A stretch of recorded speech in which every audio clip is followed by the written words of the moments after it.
विधानसभा चुनाव से पहले मुख्यमंत्री शिवराज सिंह चौहान लगातार जनता को सौगात देने में लगे हुए हैं। आगामी चुनाव से पहले सीएम शिवराज सभी वर्गों को खुश करने में लगे हैं।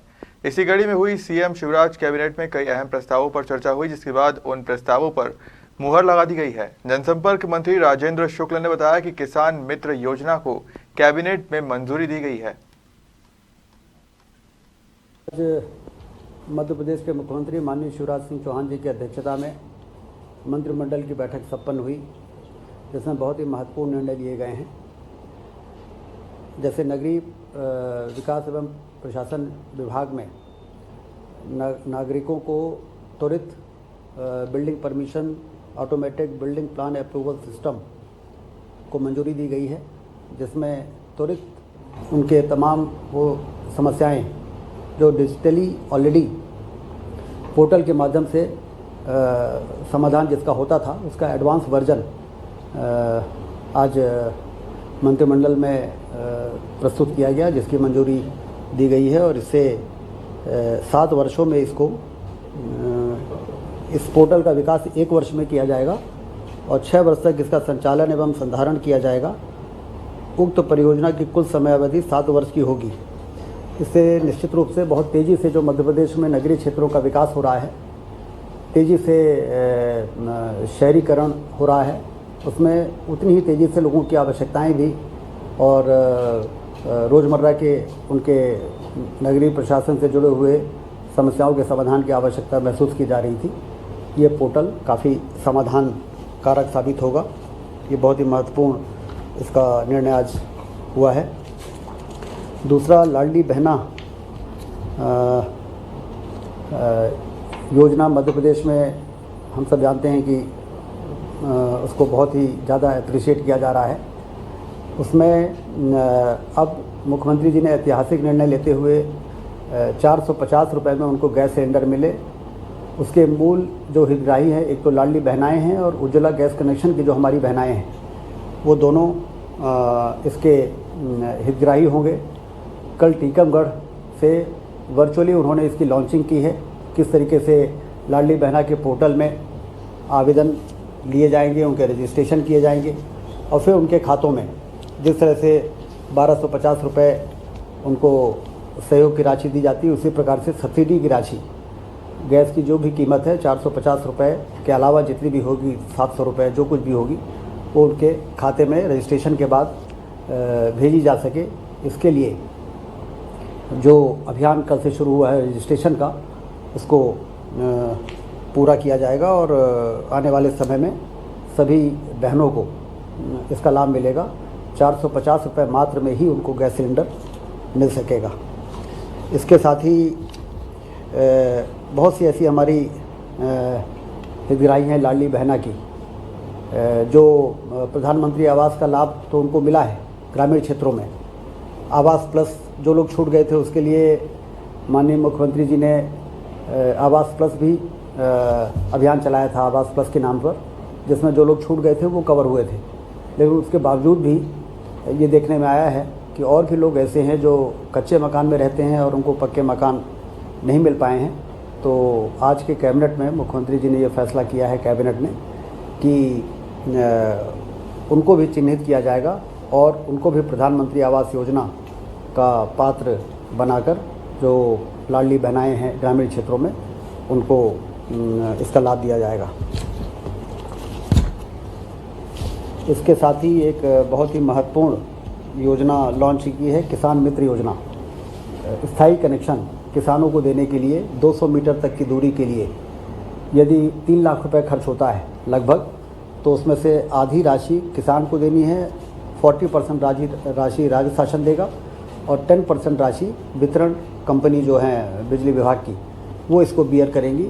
ये लंबे समय से किसानों की एक मांग रही है, जिसको आज मंत्रिमंडल ने, कैबिनेट ने उसको मंजूरी दी है और अब हमारे यहाँ के किसान आवेदन कर सकेंगे और समूह में भी कर सकेंगे। ज़रूरी नहीं है कि एक किसान ही को 3 लाख रुपए में आधा बियर करना पड़े। तो 4-5 किसान मिल के आवेदन कर सकते हैं और उसमें यदि 3 लाख रुपए में 50% है तो 4-5 लोगों में वो बटेगा तो एक आसानी से स्थायी कनेक्शन उनको प्राप्त हो सकेगा। किसान मित्र योजना की भी आज यहाँ पर मंत्रिमंडल ने मंजूरी दी है, उसको शुरुआत की है। उच्च शिक्षा विभाग के जो अतिथि विद्वान उनको भी मंत्रिमंडल ने विधिवत मासिक 50,000 रुपये उनको मानदेय मिलेगा और कार्य दिवस के आधार पर नहीं, मासिक आधार पर, और उनको एक सुरक्षा का भाव रहेगा कि आने वाले समय में जब तक उनका रिटायरमेंट नहीं होता उनकी जो सेवा है वो जारी रहे।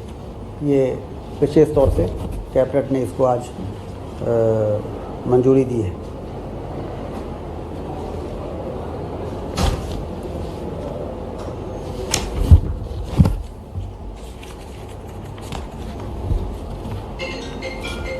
आंगनबाड़ी मिनी आंगनबाड़ी कार्यकर्ताओं का मासिक मानदेय 6,500 से बढ़ाकर 7,250 और जो हमारी आंगनबाड़ी सहायिकाएँ हैं उनका 5,750 से बढ़ाकर 6,500, ये आज इसको मंजूरी मंत्रिमंडल ने दी है।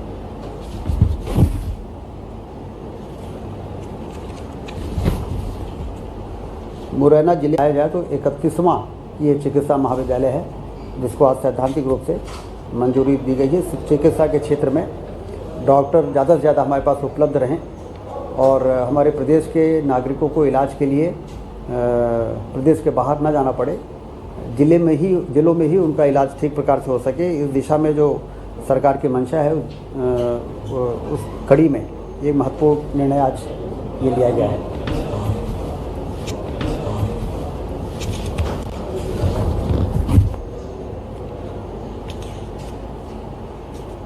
जिला उद्योग एवं व्यापार केंद्र भवनों का निर्माण एवं आधुनिकीकरण के लिए भी 27 करोड़ रुपए की मंजूरी आज दी गई है, जिससे उद्योग, छोटे छोटे उद्योग, MSME खास तौर से उसको बल मिलेगा और वो ज़्यादा बेहतर तरीके से काम कर सकेगा।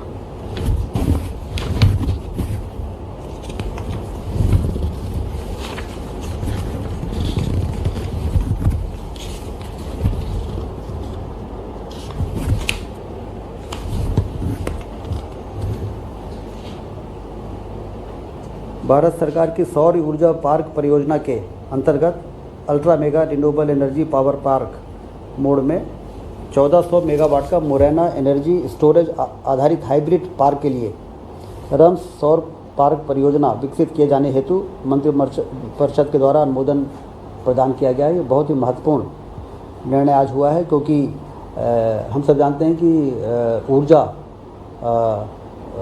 को संरक्षण करना का विषय हमेशा से रहता था कि ऊर्जा यदि है और हमें अभी आवश्यकता नहीं है तो उसको हम स्टोर यदि कर सकें तो जब हमें आवश्यकता होगी तो हम उसका उपयोग कर सकते हैं। तो ये सोलर प्लांट तो मध्य प्रदेश में काफ़ी तेज़ी से लगाए गए हैं, लेकिन ये सोलर पार्क अपने आप में एक अलग तरह का है जिसमें स्टोरेज की भी व्यवस्था रहेगी और ये एक नया मॉडल के रूप में मध्य प्रदेश में इस परियोजना को आज मंजूरी दी गई है।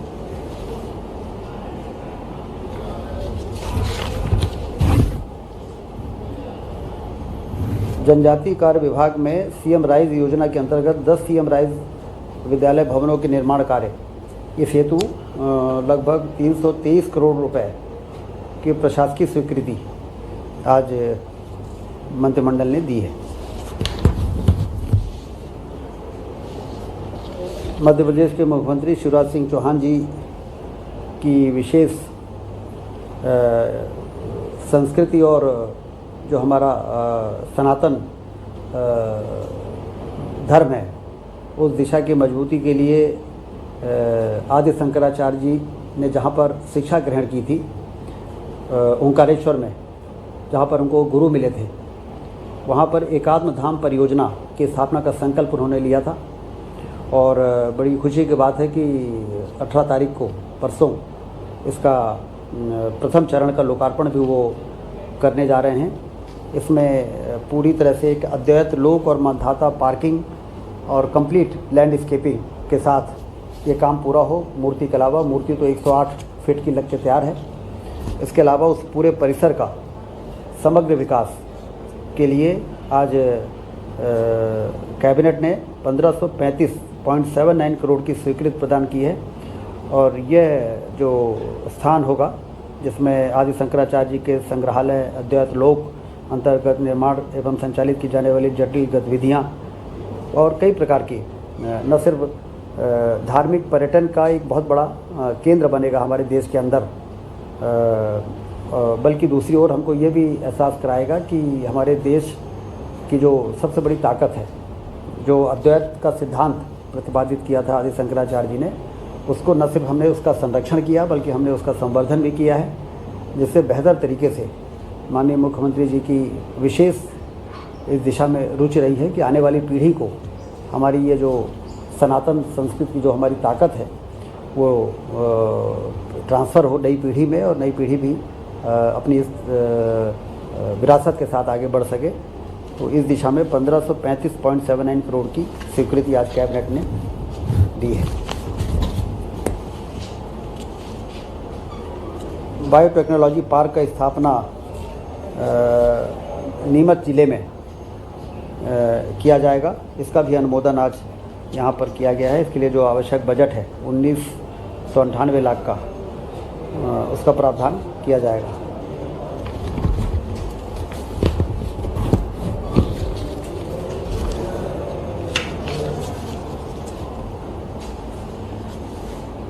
जनजाति कार्य विभाग में तकनीकी पदों का पुनर्गठन एवं नवीन पदों का सृजन किए जाने का भी प्रस्ताव आज कैबिनेट में था, जिसमें अधीक्षण यंत्री से लेकर सब इंजीनियर तक के पदों की सृजन की स्वीकृति दी गई है। कुछ पदों को समर्पण भी किया गया है। इससे जनजाति कार्य विभाग के कार्य में और ज़्यादा तेज़ी आएगी और बेहतर तरीके से विभाग अपने जिम्मेदारियों का निर्वहन कर सकेगा। कुल मिला के आज के मंत्रिमंडल में ये महत्वपूर्ण विषय रहे जिसके पर आज निर्णय किए गए हैं, और ये जानकारी मैं आज के प्रेस ब्रीफिंग के माध्यम से आपको मैंने प्रस्तुत किया है।